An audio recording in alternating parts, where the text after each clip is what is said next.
Hello and welcome, everyone. We're really glad to have you with us and be here together as we learn about this important topic. My name is Naomi Hoffer, and I have the honor to be working as the program manager at the UCSF Sherry Sobrato-Brisson Brain Cancer Survivorship Program, whose mission is to support those living with brain tumors live their best lives through wellness promoting information and activities, social connections, and cognitive rehabilitation.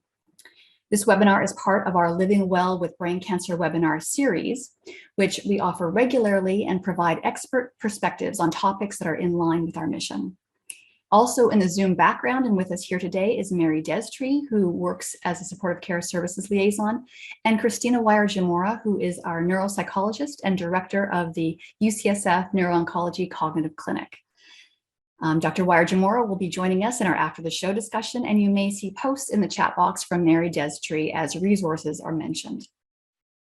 So with all of the changes that happen to one's body, mind, and emotions during the brain cancer experience, it can feel more important than ever to hold on to the financial security and structure of a known job, or to find a new career outlet for personal focus and social engagement. So this webinar, we will learn about the California Department of Rehab and what support and services it can provide for you. We'll talk about some considerations and strategies for returning to work, whether you're returning to a previous job or seeking a career change. We'll take a deep dive into accommodations, both in the workplace as well as during the interview process. And we'll get an overview of the demonstration of the JAN website for accommodations. And we'll hear about job coaches at the Department of Rehab and how you can access them and what they can do for you. We'll then take some time to answer your questions, and please submit those questions in the Q&A function that you might see at the bottom of your screen. And then we will turn off the recording and invite you to turn on your video so that we can have a more personalized discussion for those of you who wish to stay after the show. So it is my true pleasure to be introducing Theresa Woo, our featured presenter for this evening. Theresa serves as the Regional Director for the California Department of Rehabilitation, where she has worked for over 26 years. As a sibling of a brother who suffered traumatic brain injury, her passion for this work was born when she witnessed him obtain a career and be able to continue to provide for his family with assistance from the Department of Rehabilitation. Since then, Theresa has assisted hundreds of individuals grow in their independence, graduate from high school, get college degrees, move into successful careers in various industries, and even start their own businesses. Theresa, thank you so much for sharing your time and your expertise with us here today. And I'm now going to turn it over to you. Good evening, everyone. It's a pleasure to meet you all and look forward to spending some time with you just to talk about our services and what we do and exploring the world of work.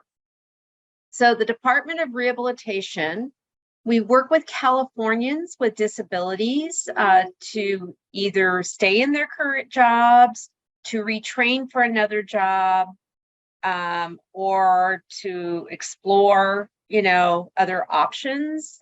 We work with folks as young as 16 and still in high school that are receiving special ed services all the way until folks don't want to work anymore. So, we work with some individuals in their 70s and 80s because retirement just doesn't cut it. And they want to be able, or they want to still perhaps give back to the community. So they want a part-time job. So we would really work with a vast majority of ages.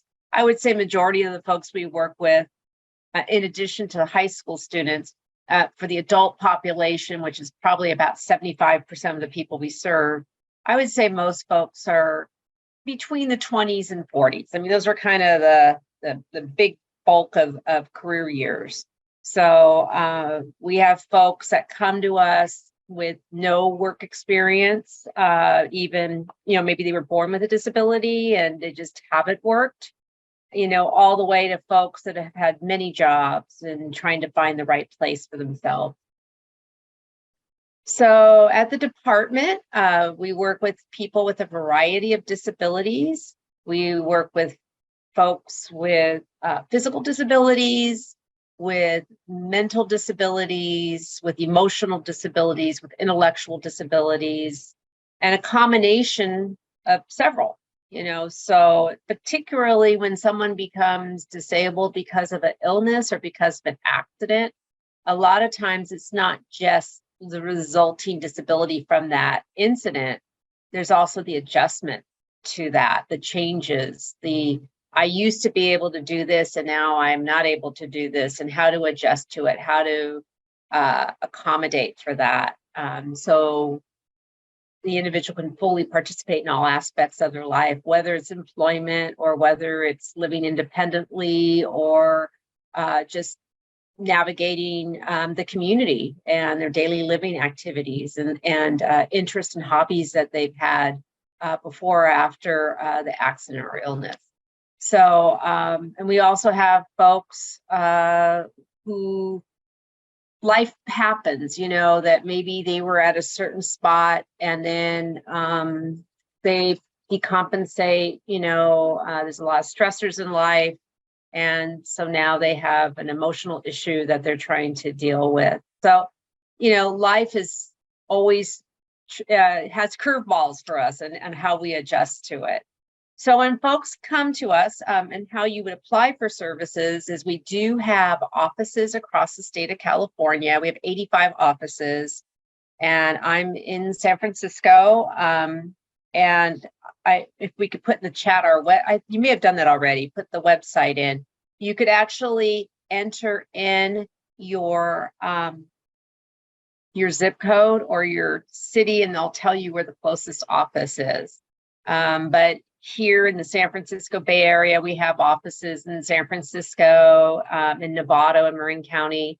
We're in San Bruno, we're in San Mateo, Menlo Park, Oakland, Berkeley, Fremont, and those are just like the main Bay Area, but we go further out. So if you're not sure what office would serve you, that's the way to check it out. And you can apply for services online on our website. There is a service category that you could go over and apply for services, or you can call the office and we can send you an application if that's easier, or you're welcome to come in. We're open Monday through Friday from 8 to 5. So you can go ahead and come in and fill out an application. All of those are acceptable ways of receiving our services. And once we receive your application, we will then set up an intake appointment where we'll get to know you, figure out how we can best assist you. We work in the whole realm of employment, but also everything you need to get to employment. So if somebody, for instance, is looking at doing a career change and they need some training, they need a certificate, they need a degree, that type of thing, we assist with that. For whatever financial aid doesn't cover, we will pay for that training. So we can help with that. So the first thing, though, after we open your case and determine your eligibility, and again, eligibility means that you have a disability and that disability makes it difficult for you to get or keep a job. And then you need some sort of services from us in order to get back to work or keep your job if that's the case. So that's what's available to you. And then once you're eligible, then we do a vocational plan. We call it an individualized plan for employment. And that's where we determine what your job goal is going to be. So a lot of times people are like, I would say majority of the people that come into us do not know what they want to do. They, as I said, they maybe just acquired their disability and they don't know what they can do. Or maybe they've been working in a certain field and haven't felt successful in it, or maybe because of their disability, they feel they can no longer do that kind of work. So we have to help them explore other kinds of jobs. So we can do different kinds of evaluations and testing. It could be a vocational evaluation where we look at what a person's aptitudes are, what their interests are, how are their academic scores. All of that helps us figure out as a team how successful an individual will be in their occupation. So we could do that. Sometimes people need further testing. Maybe they don't know functionally what they can and can't do. So we work with different providers to help figure out what a person can and can do physically. So those are all things we do. And then a lot of times too, people might want to do some informational interviewing. They want to kind of figure out, is this the kind of job I want to have? So help people navigate through that, see what some different employment supports that might be interesting to them. Because one thing about reading about a job, it's another thing to actually go to that workplace and see what it's all about. So we help the individual with all of these resources make an informed decision about what kind of occupation they want, and then help them set up a map to get there. So do they need training? Do they need job placement services? Do they need a job coach once they have that job? Do they need some kind of someone to help them remember job tasks? Or maybe need some retraining on certain job tasks. That person can be with the person for several months while they're, either full-time or part-time, while they're trying to figure out the job and learn the job and be proficient. And it's a wonderful support for the manager who may not have enough time to work with the individual to be successful in the workplace. So we can help with that. We also look at a variety of assistive technology aids that may be of assistance. We look at apps on smartphones, for instance, to help people with memory. We look at, does a person need a special kind of computer, for instance? Maybe a person has a use of one hand, so do they need a one-handed keyboard? So we look at a lot of different technology supports that could help the individual. We also help to pay for like public transportation costs to get to training institutions, to do job search, to go to job interviews. And in terms of accommodations also, we look at, does a person need an accommodation for the job interview? And let them know that's an option. I worked with an individual once who was very hard to understand. He had, his speech was very impacted, and a lot of people weren't able to understand him. And so we offered him support, to help voice for him. There's also technology you could use for voicing, but he really, though, we let him know what's out there. And he's like, nope, I want to do it on my own. I want the employer to see how I communicate. So, and because of that, he actually got a job very quickly, because he really tapped into the empathy of some employers, and he was offered several jobs that he was able to choose one that he liked. So that was really good. So just, letting people know what their options are and then how to get there. Sometimes people choose a vocational goal or a job goal, and they think this is what they want. They start doing the training, or, they start, doing the job search. And it's like, no, I really don't like this. Or they even try the job. It's like, no, this is not what I thought it was. And so we could do different plans. So, if this is not working out for you, either because you don't like the training or the job's not working out, then we look at another occupation that might be helpful for you. So we do have some people who have had several different plans. Also, what's available to folks is, let's say, I'm going to use an example. Let's say the person wants to be a preschool teacher. And so we help them get them training to be a preschool teacher. It's like they really enjoy that, but now they maybe want to work with older kids. So then they'll go back to school to get their K through 12 teaching credential.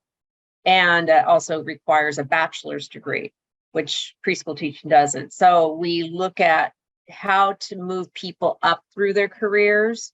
So let's say the preschool teacher, they've done that for several years, they loved it, and now they come back, case closed because they're successfully working. They come back and say, okay, now I'm ready for career advancement, I'm ready for that next step. And so we could help with the training with that. So know that you can enter and exit with us at different points in your career development, as people change and develop. We're not a one-time only program. Sometimes people think, oh, I only have this one chance to get in with this program, and we're here for you through your whole career journey, and you can enter and exit as you want to. So no, that's an option. So once a person has gone through training and job placement, or maybe they just need job placement and they need coaching, we want to make sure the person's really successful in the job. Generally, we know within 90 days that this person's doing really good in the job, and we're going to move to closing the case. But sometimes things come up. Sometimes people need additional support. Sometimes there's issues with the job. Maybe the job's not a good match, but we need to help you find another job. Same occupation, but different employer, that's totally fine. So, but generally speaking, for most cases, after the person is placed and successful in their job, about 90 days after that, we close the person's case, and they could always call their counselor and check in, but it's not the same level of intervention as an open case. So, as I said, you can reapply for services. I wanted to share with you just a little, we could follow this up and afterwards that you could have this just as a referral. It has our website on it, the name of our agency, our mission statement, all this I have gone over with you, how to apply. And I just want to make sure I didn't miss, I talked a lot about these services already. We also help with independent living skills. So sometimes people might need a what we call an independent living coach to come into their home, help them. Maybe they need help with organizational skills. Some people may no longer be driving and need help with how to navigate the public transit system. So we could train in different areas. It's helpful for the individual. Sometimes grooming hygiene is an issue.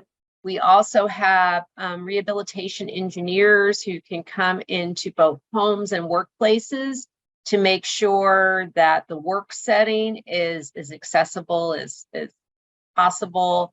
We have a wonderful couple of rehab engineers that work out of San Francisco State University.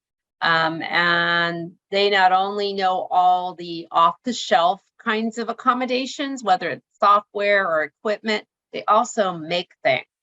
So for instance, they've made like turntables for people who have real limited reach of their upper body, so that they just can use this turntable to have access to everything on their desk, for instance.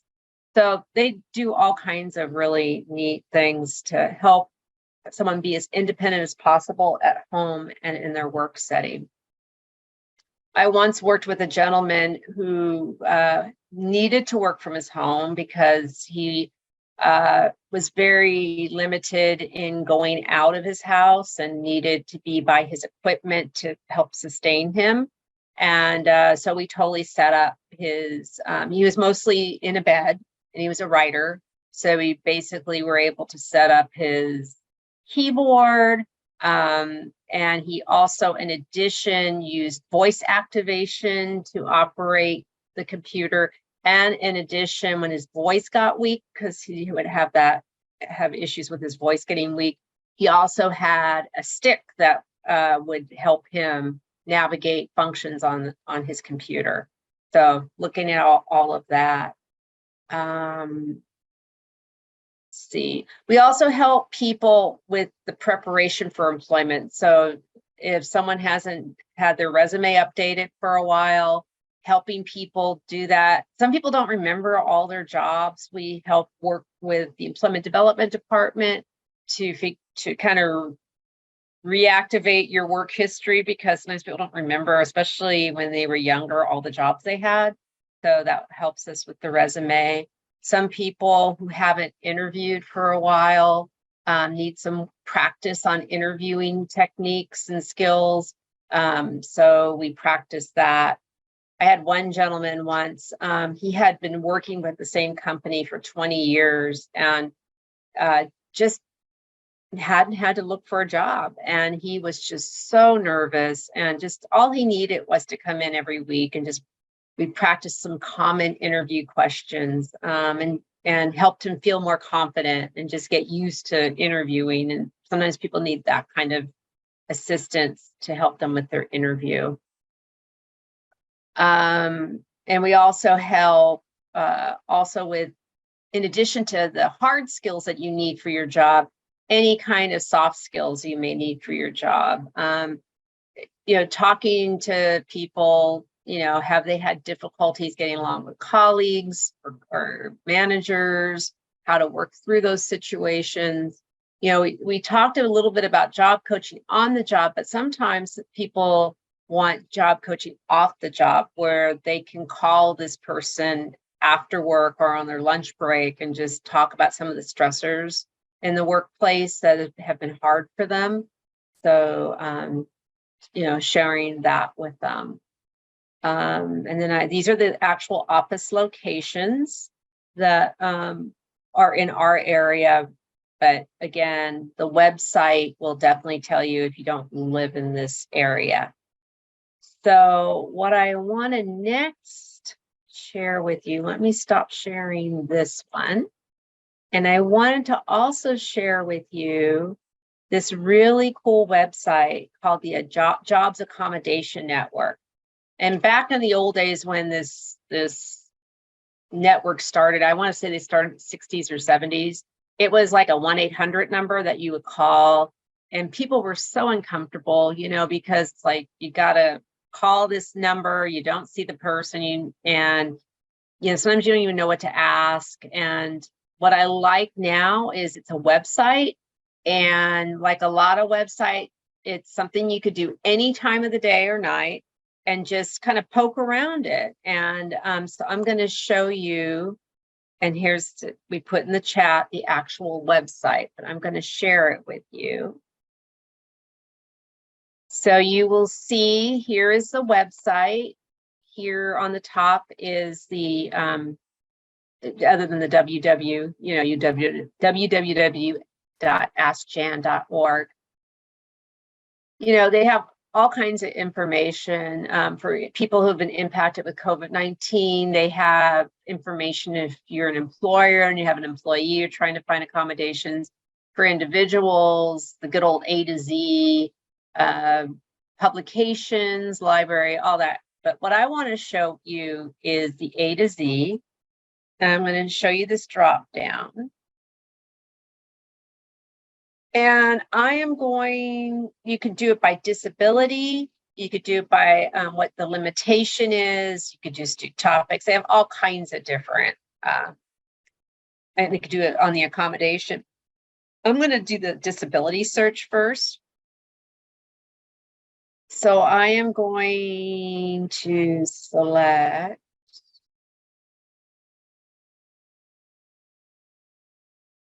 brain injury.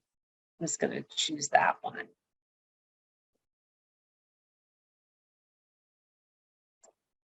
Let's see.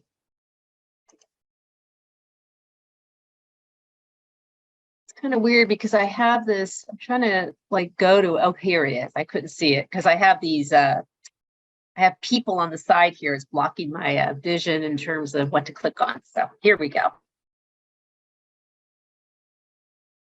So it defines it. They ask questions. They talk about key accommodations.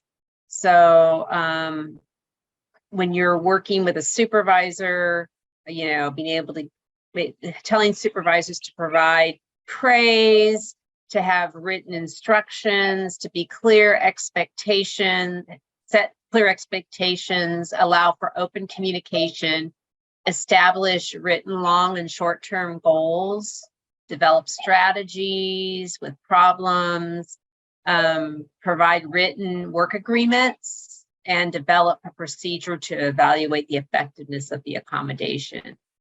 And then they have a whole bunch of different accommodation ideas. So I am going to choose seizure activity.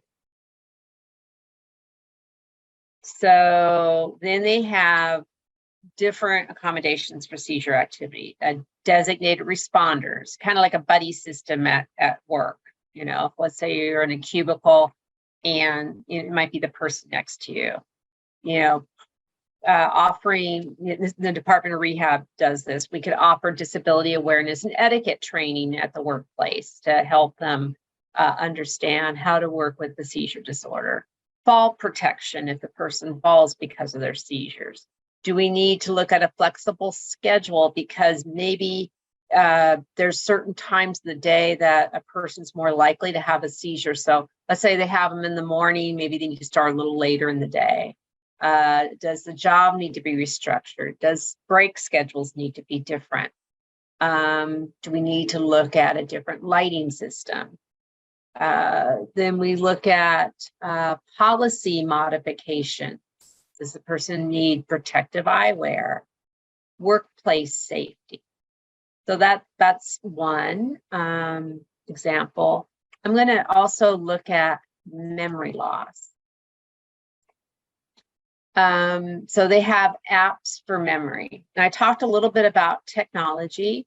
So I'm just going to click on this one so we can explore that a little bit more. What are some of the apps out there?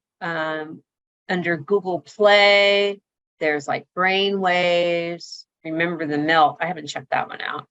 And there's Audio Note, there's Abby. iTunes has some apps. And some of these don't cost anything. So they have a pill reminder. So I'm looking at some that are different. Some, as you can see, some are on both categories. You know, alarm reminders and timers. Of course, you can even just, if you have an iPhone, you could just even do that on your iPhone. They have Q Card. I don't know if they'll tell you more about Q Card, but if you don't know what that is, and this is available for both Apple and Android devices.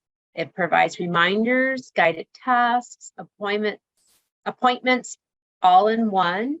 It helps to manage life tasks. It uses colors to indicate the card's purpose. They have a 30-day free trial, which I always recommend because sometimes you think this all sounds great and then you start using it and it's like, that's not what I was looking for. So it's a $1.99 monthly subscription or $2.99 for a lifetime subscription. So for instance, if you're working with us and this is like, we try it out and you say, this is like the app that really works for me, we would help with the subscription for you. So that would be an example of something we assist with. So just using the arrow key to go back and look at some other things. I want to go back to memory loss again. So they have lots of products as we were looking at. Strategies. So for example, additional training time and training refreshers. So let's just see what that's about. So some employees need various limitations may require additional detail-oriented training to help them do their job. Due to difficulties of memory associated or medications taken, the employee may benefit from training refreshers. And that could be part of or in full extended time or alternate materials. So for instance, we talked a little bit about job coach. So the job coach might be that person that helps doing the training refreshers. You know, maybe the person only needs them on Mondays. They work Monday through Friday. So maybe on Mondays, the job coach comes in and does a refresher. But sometimes, especially when the job's relatively new, sometimes it's like every morning that they're scheduled to work or whenever their shift starts. So we look at that. We look at queuing devices. So we could set up, the job coach can actually set up on a smartphone, like steps that you need to do a task. That could be helpful. So that person could look at their phone. It's like, okay, I got to do this particular function at work. And I have to do these 10 steps to get that function done. So they can pull out their phone, see what those steps are to help remember so that they can get the job done correctly. So that's an example of that.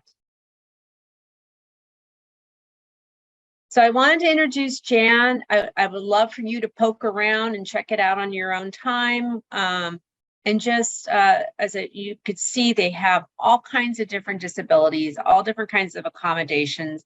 They really break things down, very detailed. And if after all of that, you still want to talk to somebody, they still have the good old fashioned phone number too, that you could talk through it, or you could send an email and say, could you help me through this? And they could actually spend some time with you on that. So I'm going to stop share. So I'm just going to open it up to questions now.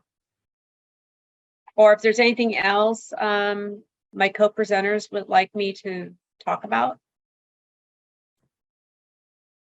Thank you so much for such wonderful information. I'm really kind of floored by all the amazing services that the Department of Rehabilitation offers. So I want to remind everybody who is listening to submit questions. You can do that using the Q&A function and submit it anonymously if you'd like to. And I do have a question for you. So the services that you mentioned, I think it said on the flyer that it might be based on ability to pay. Could you say a little bit more about, like, is this covered through insurance? Is it all complimentary? Is it fee-based, or how is that assessed?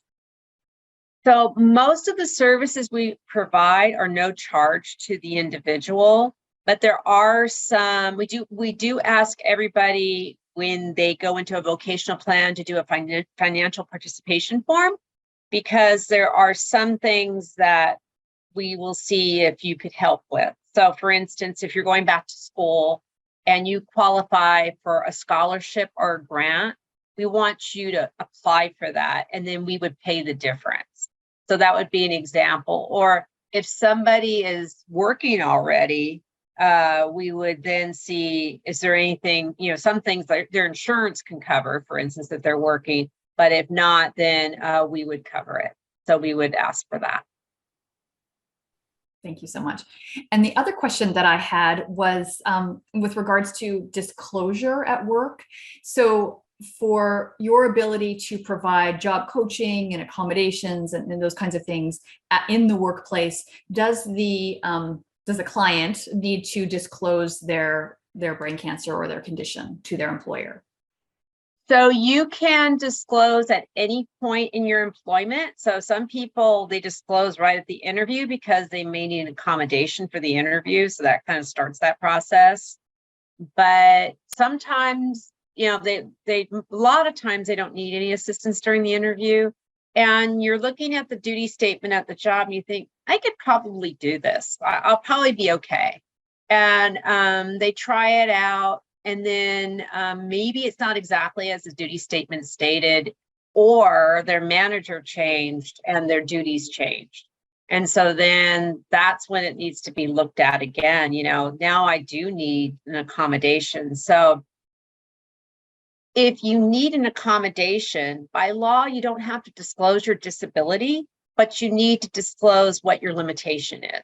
So, I have difficulties remembering information. And so my accommodation is, I really need you as my manager to send follow-up email after our meetings to help me remember everything we discussed, so I can remember the highlights of the meeting. I'm using that as a very, no cost, easy kind of accommodation. And there's no problem with that.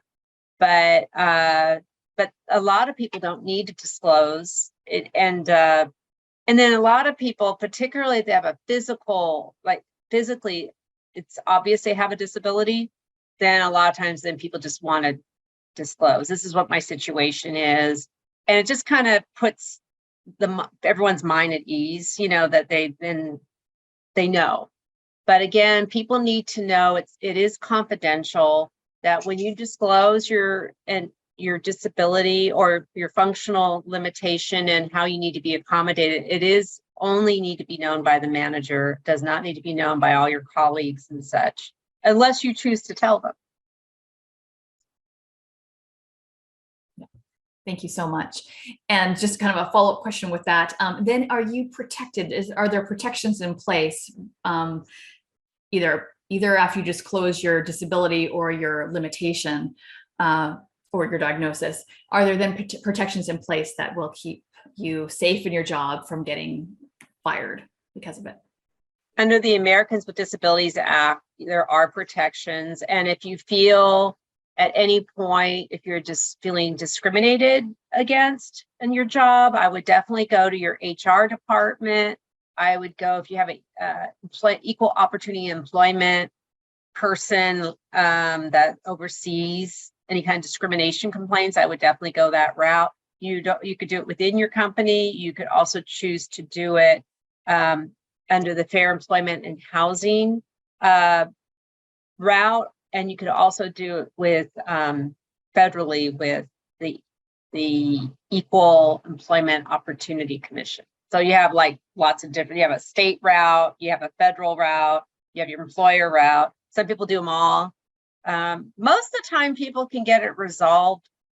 I mean, it's always best if you can to try to resolve things at the local level. So just talking to your manager, and if you're just feeling like your manager is not hearing you, talking to their manager and just and really going through the chain of command is really the best way, because a lot of times there's just a misunderstanding, and sometimes you just need someone outside of the manager to just walk you through it and help explain to the manager what your needs are. Okay, thank you so much. That's such great information. And then I have some more questions. Again, for those of you that are watching, if you want to submit questions, please do. But it's just another question that I have. So you had talked about, I found it really wonderful that you provide such great service to help people find kind of what they're interested in, what a new career path could be.